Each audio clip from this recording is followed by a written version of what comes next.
તમે 108 પારાની માળા કરો તો એનો મેર કયો? બોલે મેર છે એ 11 છે. આપણે ગઈકાલે વાત થઈ નિલેશભાઈ, હા 11 રહેવી જોઈએ. પણ 11 રહેવાની કઈ રીતે? ઉપવાસ કરીને રહેવાની. 11 રસ ખાય નહીં. ઘણા લોકો 11, અમારે કાલ 11 હતી પણ કાંઈ કહેવાય નહીં. હા જ્યાં જાય ત્યાં એટલું બધું ભોજન બનાવે, એટલું બધું. બાપુ ફરાળી છે, રોટલી ફરાળી, ઢોસા ફરાળી. પણ કાંઈ વાંધો નહીં, તમને જેમ અનુકૂળ આવે એમ જીવો. રામને નહીં ભૂલતા, કૃષ્ણને નહીં ભૂલતા. 11 છે એ મેર છે, મેર. તમે જો 1 થી 10 નો સરવાળો કરો ને તો એ 54 થશે. 11 ને બાદ કરી નાખો, કેમ કે એ મેર છે. પછી પાછી બીજી જે પારા આવે એ શું છે? બોલે 12 થી પૂનમ.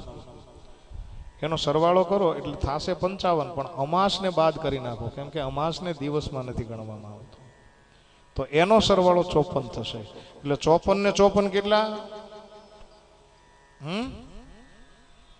108. આપણે 108 પારાની જે માળા ફેરવીએ છીએ એનો મેર છે 11. એટલે 11 નો ઉપવાસ કરવામાં આવે છે.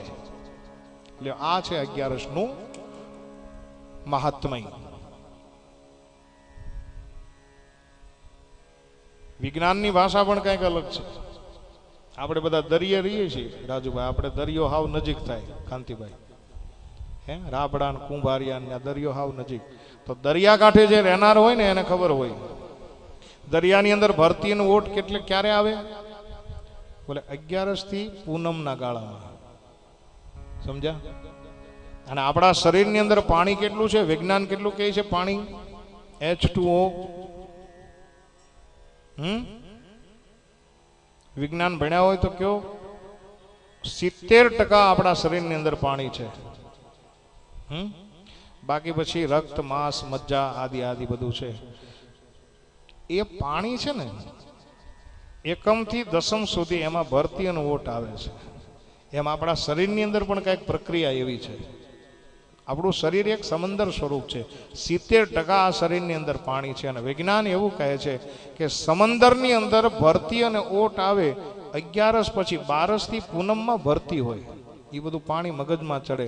અને વાત, પિત્ત અને કફ, આ 3 રો એ છે ને એ સમયની અંદર પ્રકોપ કરતા હોય છે. અને એ પ્રકોપ ન કરે એટલે આપણા શરીરમાં હૃદયરૂપી મશીનને 1 દિવસનો આરામ આપવો, એનું નામ છે 11.